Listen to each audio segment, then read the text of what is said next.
Some of you may be wondering how my colleague came by this bandage upon his head. It's very simple. A nurse put it on.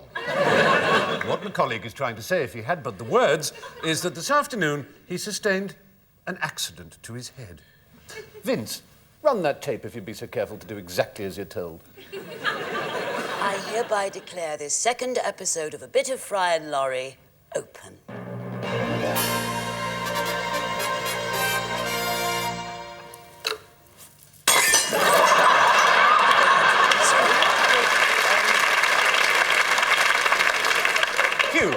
Hugh, me old Chinese meal. I must ask you this. Have you sustained any loss of memory as a result of that accident? And I think it only fair to warn you that if you say, "What accident?" I shall squirt lemon juice into you. None whatever, which is a blessing. Oh, well, that is good news. I have lost my memory, though. Sir, if I may make so bold, a major crisis has arisen in your affairs. Yes, I know, Blackadder. I've been pondering it all morning. You have, sir? Yes, socks. Run out again. Why is it that no matter how many millions of pairs of socks I buy, I never seem to have any? Sir, with your forgiveness, there is another, even weightier problem. They just disappear. Honestly, you'd think someone was coming in here, stealing the damn things, and then selling them off.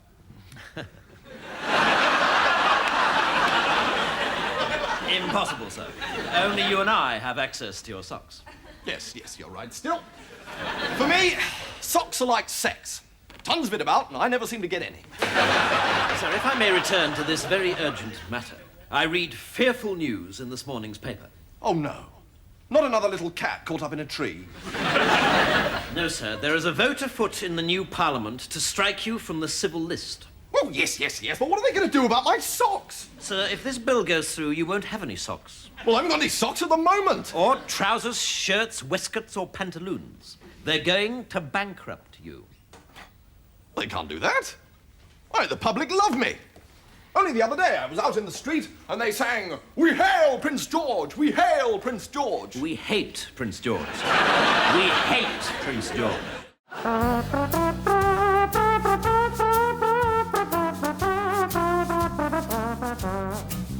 I wear sophisticated clothes, I say sophisticated things. Everything about me says I'm a sophistication king, but when I'm with you, can't seem to find my cool. Yeah, when I'm with you, I just sit there and drool. I got sophisticated hands, I got sophisticated feet, a sophisticated car parked on Sophistication Street, but when I'm with you, can't seem to find my cool. Yeah, when I'm with you, I'm just a dribbling fool. When you look at me and you start to flirt, I have to wipe the dribble off the front of my shirt. When you ask me what's on my mind, all I can think to answer is I eat sophisticated food, I breathe sophisticated air, run a sophisticated comb through my sophisticated hair. But when I'm with you, can't seem to find my cool. Yeah, when I'm with you, I'm just a dribbling fool.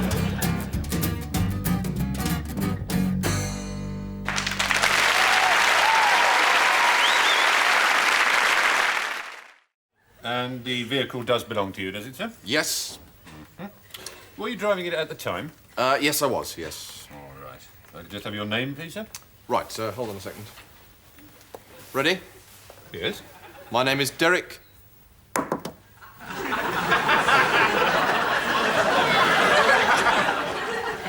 What are you doing? That's my name. What is? This. Derek. What?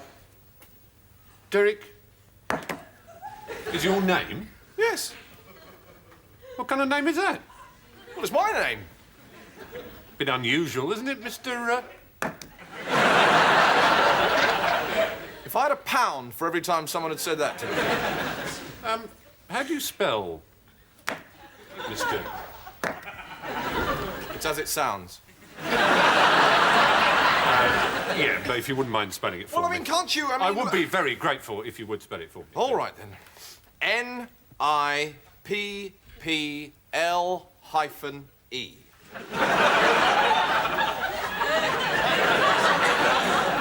Nipple. Beg your pardon? Nipple. Nipple? Where? What are you talking about? N-I-P-P-L-E Hyphen E. hyphen E in my book spells nipple. It does not spell... Have you gone mad?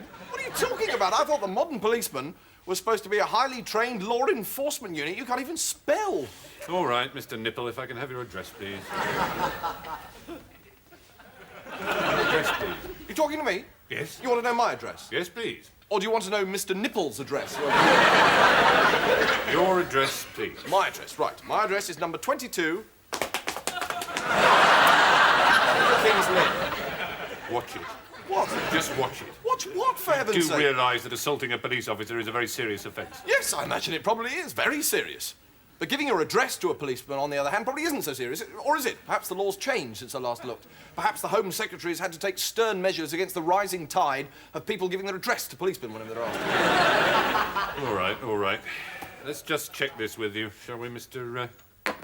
Yes? Your address is 22...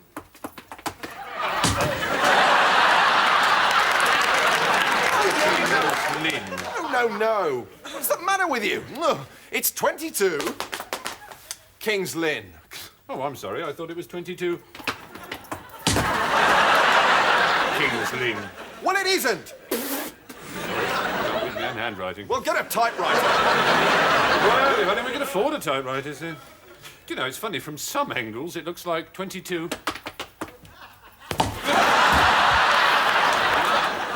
King's Lynn. That was too... Yeah, well, like you say, sir, we should get a typewriter. That was too hard. Well, you must admit, difficult address to get the hang of, isn't it? Never mind the frigging sketch. That was too hard. That really hurt. Oh, did He's just a child, really.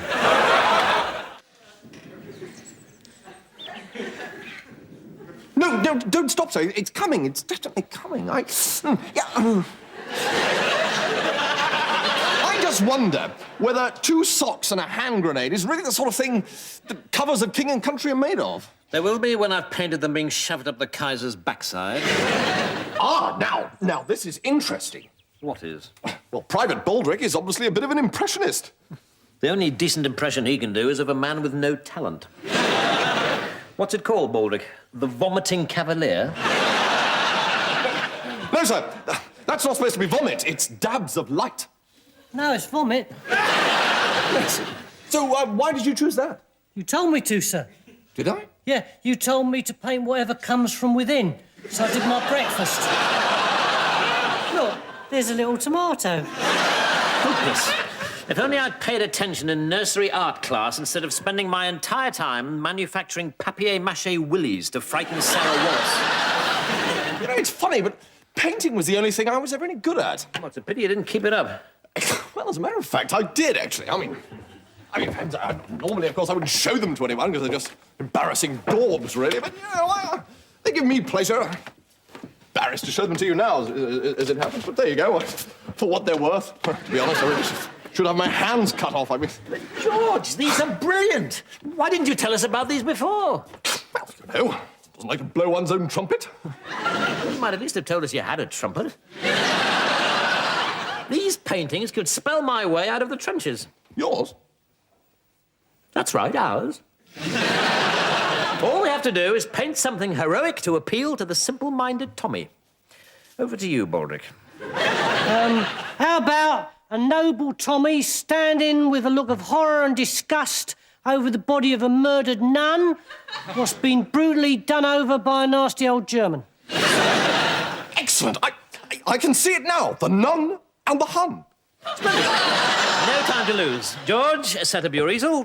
Waldrick and I will pose. This is going to be art's greatest moment since Mona Lisa sat down and told Leonardo da Vinci she was in a slightly odd mood. Waldrick, you lie down in the mud and be the nun. I'm not lying down there, it's all wet. Well, let's put it this way. Either you lie down and get wet, or you knock down and get a broken nose. Actually, it's not that wet, is it? No. What are you going to be then, sir? The noble Tommy? Precisely. Standing over the body of the ravaged nun. I want a wimple. Well, you should have gone before we started the picture. You know, the funny thing is, my father was a nun. No, he wasn't. He was so, sir. I know, because whenever he was up in court and the judge used to say occupation, he'd say none. Right, you ready? Oh, just about, sir, yes. If you'd just like to pop your clothes on the stool. I'm sorry? Just pop your clothes on the stool over there. You mean you want me tackle out? So, yes. If I can remind you of the realities of battle, George, one of the first things that everyone notices is that all the protagonists have got their clothes on. Neither we nor the Hun favour fighting our battles au naturel. Sir, it's artistic licence. It's willing suspension of disbelief. Well, I'm not having anyone staring in disbelief at my willy suspension. Now get on and paint the bloody thing sharpish. You're a parent. You have children. You want those children to become Premier League footballers. Well, this is the place for you. The Dave Wilson School in Ipswich, in the heart of London's East End. Right, now, shake out, shake out. The name of Dave Wilson will be familiar to anyone who knows it, and to those who followed the fortunes of Reading Town Reserves during the dark days of the 1970s. Oh, yeah, they were dark. They were very, very dark days. I actually thought them was dark, but now that you mention it, they were ever so dark. Dave played in a total of 2 games for the side before a cartilage snapped in his head. OK, next one. Following the accident, Dave tried his hand at many things. Astrologer, nightclub owner, interior designer, shadow home secretary. The jobs came and went, but nothing seemed to stick. Until Dave turned up one day to watch his nephew playing for the school side. Yeah, well, I saw a chance, to get involved. Football's been good to me, and I saw a chance to put something back into the game. Right, now, listen. OK, now, football is a very simple game. What is it? A very simple game. Right, now, what is the object of the game of football? Run into the box and fall over. Run into the box and fall over. Let's try that now. One at a time, Ricky, off you go. What I'm really trying to do here is to teach fundamental footballing skills at the earliest possible age. I've actually started teaching my 8-month-old son, and I've got to say he's a natural. Falls over like a diamond. Now, listen. A lot of you, as you go, not getting your head back. OK? Nice and loose in the neck. As you get into the box, a lot of height. Goes like this, OK?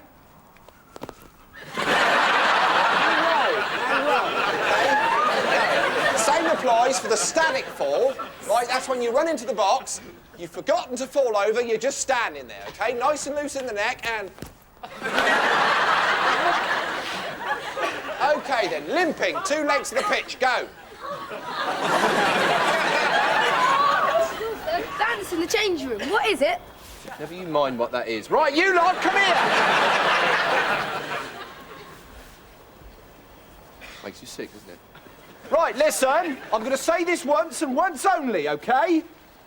Martin has found this in the changing room, right? Now then, I don't want to see any of you mucking around with these things, OK? Any one of you sees one of these, I want you to tell me or Mr. Collins immediately, all right? You want to make it to the top, it's training. No one ever got on in football messing around with these things. Right, off you go. This makes me sad. So, do you like heavy metal? I quite like heavy metal, but I prefer something that wasn't quite so heavy. What, a bit lighter? Yes, lighter metal would be nicer. Only unfortunately light metal doesn't exist. Oh, well, that's where you're wrong. Because Genital Records have just issued a new compilation album. Really? Yes. It's called Light Metal. Is it a completely new concept? Apparently. Oh. And what's it called? Light Metal. Goodness. So it's like heavy metal, Without the weight. Right. Do you know any examples of light metal? Well, the main bitch sex monsters of the whole scene at the moment Yes. are called the Bishop and the Warlord. Wow.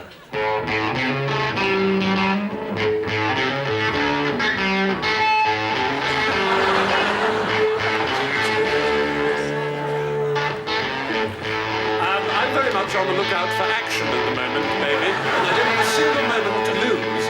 I'm heading on for good times, whichever way I choose. I'm going to pull back with my right hand, get that front wheel off the ground, and don't try and stop me, because I'm not going to be around. I'm a hard-headed woman. I'm a bitch on heat.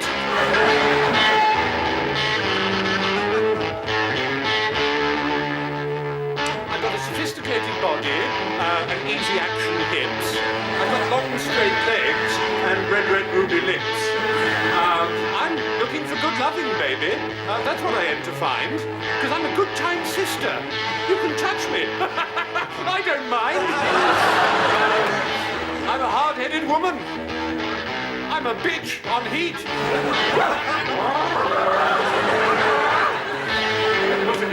Muffety. Hello, Captain. About time. Where the hell have you been? Oh, I don't know. It's all been like a dream, my very first ball.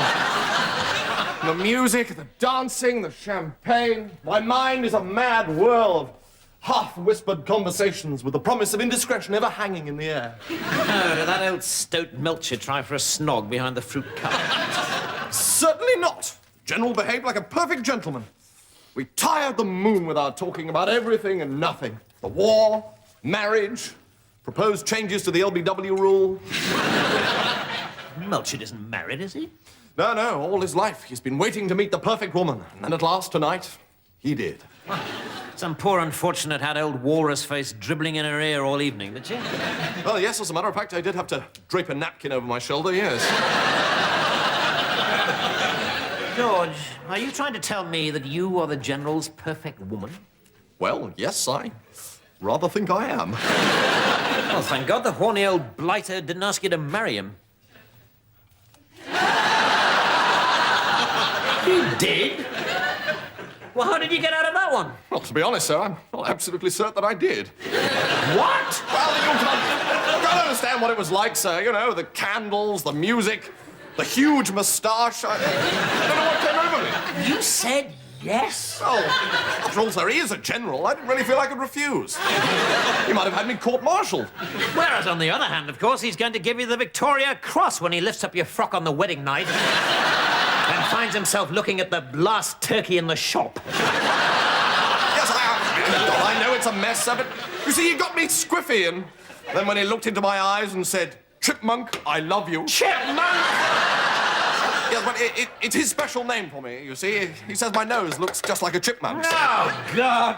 We're in serious trouble here. If the General ever finds out that gorgeous Georgina is in fact a strapping six-footer from the rough end of the trench, it could precipitate the fastest execution since someone said, "This Guy Fawkes bloke, do we let him off or what?"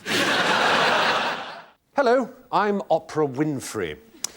And I'd like you to meet someone. Please say hello to Luella Delatouille. Hi. Tell us about yourself. Well, my name is Luella. I'm 37 years of age. I'm beautiful. I'm intelligent. I'm glamorous. I'm attractive. I'm warm. I'm sensitive. I'm caring. I'm rich. I'm sexy. I'm incredibly talented. So, what exactly is your problem, Luella? I suffer from low self-esteem. That's an absolute bugger, isn't it? And how does that manifest itself? Well, I used to love myself. I used to think that I was great. Oh, don't tell me you stopped thinking you were great. That would be heartbreaking. Well, I stopped talking to myself. I stopped seeing myself for what I really am. I guess I started to take myself for granted. Let's have a pointless round of applause there, can we?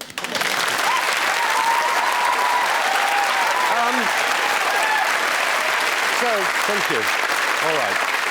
So, Luella, what did you do next? Well, I confronted myself. You know, I waited until I got home one day, and I confronted myself. I said, hey, lady, what are you doing? You know? How unbearably tense. And how did you respond? Well, you know, I started to shift around and started blaming all kinds of other things. But in the end, you know, I had to admit that, yes, I was sleeping with someone else. I don't think I've ever been more emotionally knotted up than I am at the moment. Ask a question. I'd just like to ask Luella where she gets her strength from. Luella, lady here wants to know where the mascaraed ass you get your strength from. Well, now, can I answer that with a question? Can she? Oh, I'd like that. She'd like that. Right, well, I want you to do something for me. I want you to stand in front of a mirror, okay? Take all your clothes off. No, hey, look, I'm serious. It's what I did. You know, I stood naked in front of a mirror and I looked at myself and I said, I love me. I love me for what I am. I love my whining aggression. You know, I love my hideous, suffocating self-pity. I love the fact that I'm a neurotic and that I demand the world's respect without having to do a single thing to earn it. I'm me. I'm special. I'm crazy about the way I am. Now, will you do that for me? I surely will. Right, well, I think we'd better take a vomit break now, but don't go away. Sorry I'm late, sorry. I've kept you waiting. That's rude of me, sorry. OK, right, now let's get cracking. Who's had a chance to look at Romeo and Juliet since last week? Anybody? No. Well, I know, you know, you've all been busy. It's difficult to make time. But anybody at all? No. OK, good. Right, so you're all coming to it fresh. That's probably better, in fact. In fact, well done. Good. Right, now, first of all, this is Mr. Lewis. He's just popped in to see how we're all getting on. Just ignore him. Well, don't ignore him, but, you know. Well, here's an instruction. I wonder, who can tell me what ignore means? Anyone tell me what ignore means? Nobody. Right. OK. Ignore means not to pay too much attention to something, not to be all that... Tony, wake up. Thanks. Not to be all that bothered by something. If you like, Tony was ignoring me just then, OK? So that's ignore. Right. Well, who'd like me to write it down? Should we write it down? Hands up, who'd like me to write it down? Ignore. No one. OK, so we're happy with ignore. Good. All right, then. Oh. Yeah. Rosie, it's B-A-S-T-A-R-D. Yeah? Otherwise, good. Right, now, Romeo and Juliet. What do you think? Should we talk about it first and then read it, or... I mean, hands up who'd like to talk about it first? No one. OK, well, I agree. Let's just get straight in and read it, for heaven's sake. I always like to get them involved as soon as possible. OK, so, Romeo and Juliet. Do we have a Juliet? Who'd like to read Juliet? Anybody like to... What about a Romeo? We've got to have a Romeo, yeah? A couple of Romeos. Maybe what? One Romeo, eh? No. OK, fine. I'll read them both, because then you can get a chance to... This is Juliet speaking, right? Wilt thou be gone? It's not yet near day. It was the nightingale, not the lark, that pierced the fearful hollow of thine ear. Nightly she sings on yond pomegranate tree. Believe me, love, it was the nightingale. This is Romeo now. It was the lark, the herald of the morn, no nightingale. Look, love, what envious streaks do lace the severing clouds in yonder east. OK, now, whew. Right. Having heard that, from what you've just heard, what relevance do you think Romeo and Juliet has to today's Britain? Who thinks it's got any relevance at all? No one. OK, right. So we think it's irrelevant, do we? Interesting. Right, so we don't think it's relevant. We don't think it's irrelevant either, yeah? It's sort of in between, yeah? It's in a kind of a grey area. Now, it's interesting. Good, well done. So, why do you think Shakespeare wrote something that was in a grey area? What did he mean by it? Did he mean anything by it? Or maybe he was just being stupid? Who thinks that? Hands up those people who think Shakespeare was being stupid. No, so, all right, no, that was stupid. No, I was being stupid. So we don't think Shakespeare was stupid. But he was writing in a grey area. Why? All right, while you all think about that one, I'm just going to come out with an opinion. It is just an opinion, so you can all shout me down as usual. And that is that Romeo and Juliet is about love. We have love, we do love in today's Britain. So Romeo and Juliet, therefore, wasn't irrelevant. What do you think about that? Anybody agree with that? Right, no, so nobody agrees with it, but did anyone find it helpful at all? Nobody. Right. No, you're right. I was being unhelpful there. That's stupid of me. I shouldn't. I've just clouded the whole issue now. I'm sorry. I'm just holding you back. Well, who'd like me to stay? I mean, hands up those people who'd like me to stay. Would you like me to? No one. Right. No, I agree. You're right. I'm sorry. Britain has the finest trade, the finest armies, the finest navies in the world. And what do we have for royalty? A mad kraut sausage sucker and a son who can't keep his own sausage to himself. The sooner you're dead, the better. You're very kind. Now, you're no doubt anxious to catch up with the latest news of the war. I have here the most recent briefs from my general in the field. Yes, well, if you could just pop them in the laundry basket on the way out. Tea? Yes, immediately. Now, let's turn to the second front, my lord. Ah, yes. Now, as I understand it, Napoleon is in North Africa, and Nelson is stationed in... Alaska, Your Highness. In case Boney should try and trick us by coming via the North Pole. Yes, perhaps a preferable stratagem, Your Grace, might be to harry him amidships as he leaves the Mediterranean. Trafalgar might be quite a good... Trafalgar? Well, I'll mention it to Nelson. I must say I'm beginning to regret the necessity of killing you, Your Highness. I'd been told by everybody that the Prince was a confounded moron. No. Oh, Helen Buckshot, here's that tiresome servant of yours again. Oh, budge up. How dare you sit, sir, in the presence of your betters? Get up! Oh, Christ, yes, I forgot. You speak when you're spoken to! Unless you'd rather be flayed across a gun carriage? Well... Sir, I fear you have been too long a soldier. We no longer treat servants that way in London society. Why, I hardly touched the man. I think you hit him very hard. Nonsense! That would have been a hard hit. I just hit him like that. No, sir. A soft hit would be like this. Whereas you hit him like this.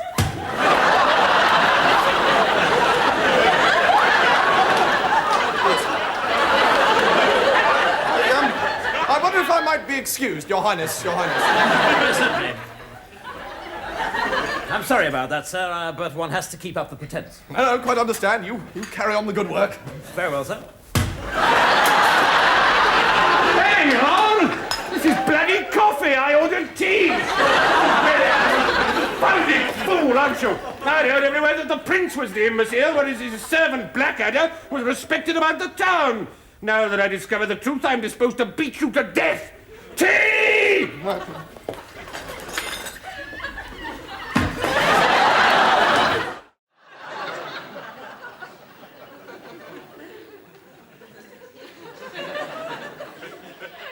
What you got in there? I'm sorry? What you got in there, I wonder? A cat. You've got a mog in there, have you? Got a kitty puss? Lovely. This is Clover, my Daxie. I've always had Daxies. I like smooth-coated Daxies best.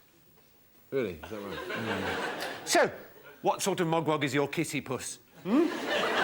Is it, Tabbles or a tom-tom or what? Burmese. Ah, Burmy. I love a Burmy. Is it a girl or a boy, Burmy? Oh, Christ. It's male. Hello, Mr. Burmy. What's your name, then? Yes, he can't speak, actually. Ah, but they can understand every word you say, can't they? Not much evidence for that. My first ever Daxie, was called Scully. I named him after Hugh Scully, who presents the Antiques Roadshow. I love that programme, don't you? Pervertedly? Do you know what I do of a Sunday? Every day after we've had our walk, because Clover and I always go walkums of a Sunday. Well, you know, just Clover and me, and of course my little pooper scooper. Because that nasty Parky man doesn't like to see Poochie poop on his best grass, does he? No, so... Oh, Christ. And of course I don't like to see Poochie poop on my best carpet, and if I do, Clover knows she can expect a visit from the smack fairy. So we come back, and I make myself a cheese and tomato toastie. A what? A cheese and what? Tomato. Tomato. Tomato. Tomato. Tomato. Tomato. Don't say it again. I make myself a cheese and tomato toasty, sometimes 2 toasties, and an old muggles of tea, and I just snudge it down in front of the television and I watch the roadshow. I love my Sunday afternoonies. Jesus, God help. And of course, if it isn't the roadshow, it might be that animal programme with Desmond. Desmond Morris. Ah, yes, but we call him Desmond in our household, because he's like a friend, he's like an old chum, is Desmond. Or we might watch MasterChef with Lloydie, or The Closey Show with Jeff Banksy Wanksy. We love our Sunday afties, don't we, Clover? So, what's wrong with Mr. Burney? What? Mr. Burney? Why has he come in to see Vetty Lou? Has he got a poorly tums? Did you just say Vetty Lou? Sore throaty? What's the matter with Mr. Burney? I brought him in to be killed.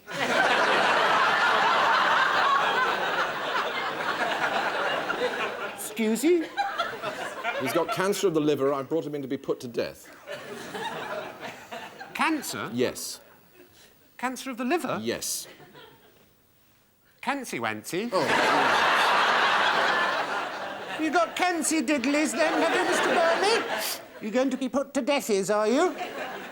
Is your little heart going to be made to stoppy wop wop? Are they going to go killy chum chums?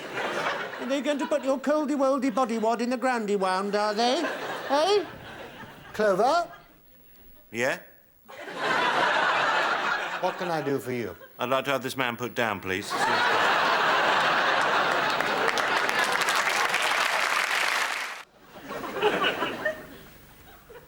Another one, please, Bobbin. You sure? What? No offence, but this will be a 7th. You just keep him coming. Righto. Your funeral.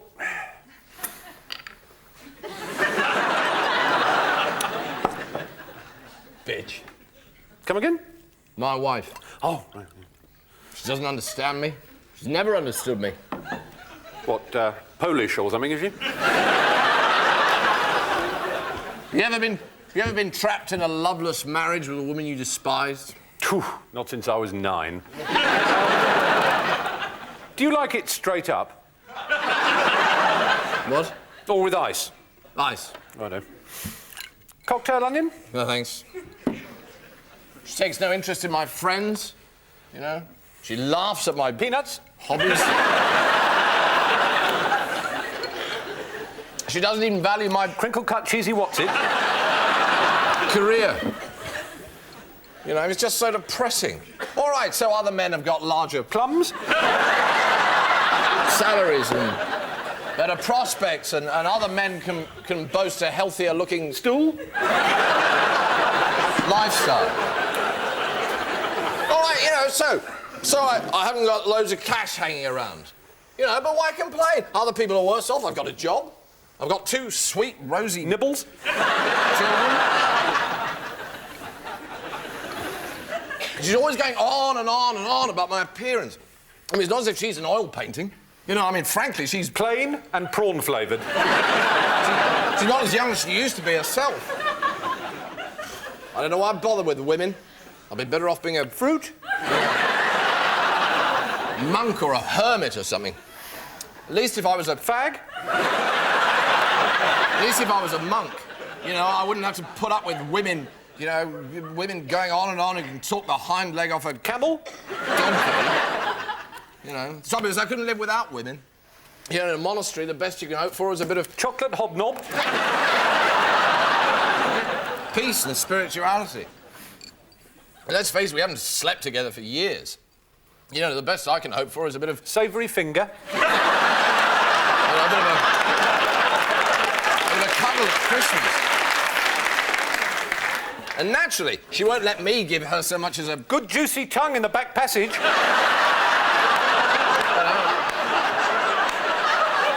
Just a peck on the cheek. I tell you the trouble with that woman is that she's just a... Rather disgusting-looking tart that should have been disposed of ages ago. I tell you what it is, she's a complainer. That's what she is. Complainer. Well, one more for the road, I think, barman. Certainly. Anything to go with it? Bag of oral sex, if you've got one. As we rehearsed, poetry first, sausage later. So what do you think? Harold the Horny Hunter should do the trick. Just remind me of it, sir. Harold the Horny Hunter had an enormous horn. Yes, yes. It is absolutely excellent, sir. However, might I suggest an alternative? Lovely little dumpling, how in love I am. Let me be your shepherdkins, you can be my lamb. Well, I think we'll be very lucky if she doesn't just come out onto the balcony and vomit over us. Let's give it a whirl. You just right here, sir. Right. Call for her romantically. What? All right, come on out here, you rollicking, trolloping sauce bottle! Woof, woof! Yes, 'tis I, your gorgeous little love bundle. Oh, George, I think you must be the snuggly and wuggliest lumpkin in the whole of Toyland. Yuck! What was that? Nothing. There was just a little fly in my throaty. Yuck! Yuck! Do you want a hanky-wanky to got the flemmy wemmy woo-woo into? Whoa, crikey! Is there someone else down there with you? No. It was just the wind whistling through the trees and making a noise that sounded like Oh, joy! Then come, Prince Cuddly Kitten. Climb up my ivy. Sausage time! There is someone down there with you. Oh, my God, yes, so there is. A filthy intruder spying on our love. Oh, hit him, George, hit him! Very well. Would you mind screaming, Your Highness? Take that! And that! And that! Oh, you're so brave. And I'm so worn out with all the excitement. I'd better go sleepy bobos, otherwise I'll be all cross in the morning. Nighty-night, Georgie Porgy. Nighty-whitey, Amy-wamey. I think it works, sir. In the morning, I shall go in and ask her father. You go out and start spending his money. I can't stand meanness when it comes to wedding presents. And well done, sir. You were brilliant. Was I? Yes, sir. But I'm in agony. Well, that's love for you. Sir, I come as emissary of the Prince of Wales with the most splendid news. He wants your daughter, Amy, for his wife. Well, his wife can't have her. Lady, sir, to come here with such a suggestion. Mind, sir, or I shall take off my belt and by thunder, my trousers will fall down. Sir, you misunderstand. He wants to marry your lovely daughter. Oh, can it be possibly true? Surely lovers never cross such boundaries of class. Well, what about you and Mum? Well, yes, granny, when I first met her, I was the farmer's son and she was just the lass who ate the dung, but that was an exception. And Auntie Dot and Uncle Ted? Yes, all right, he was a pig poker and she was the Duchess of Argyle, but... And Auntie Ruth and Uncle Isaiah, she was a milkmaid and he was the Pope, yes, all right. I won't argue. Suffice it to say, if you marry, we need never be poor or hungry again. Sir, we accept. Good. So obviously you'll be wanting an enormous ceremony. What did you say? Well, obviously, now we're marrying quality, we'll never be poor or hungry again. Meaning that you're poor and hungry at the moment? Oh, yes. We've been living off lard butties for 5 years now. I'm so poor I use my underpants for drying dishes. So you're skint? Aye. Well, in that case, the wedding's off.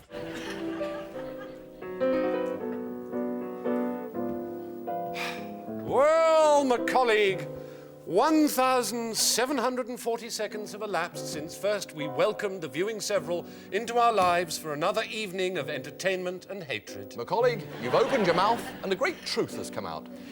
I'll save you embarrassment by pretending you never said that or anything like it. He's firm, but he's fair.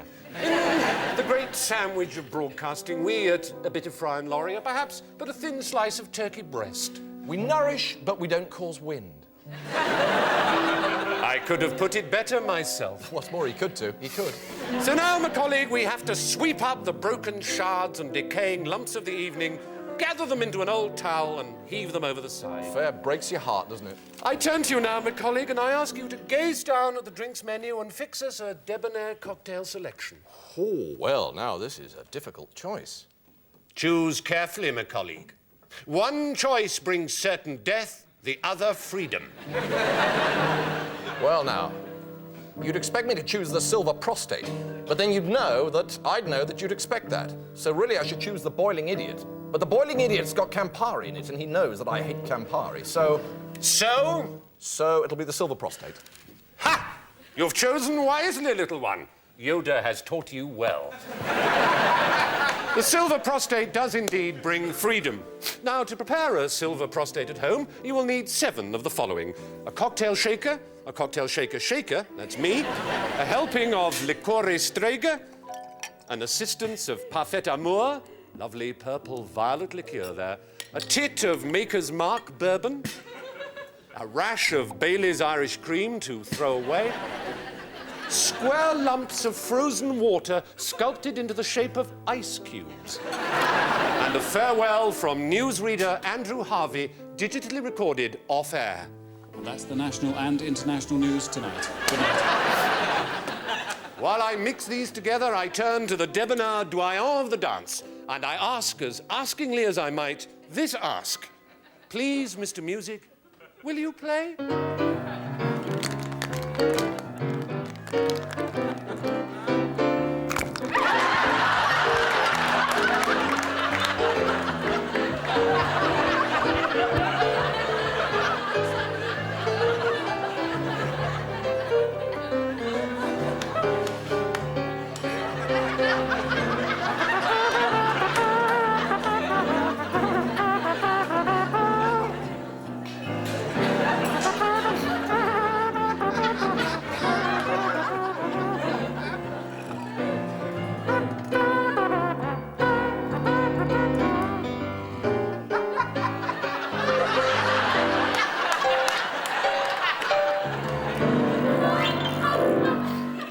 Soupy twist.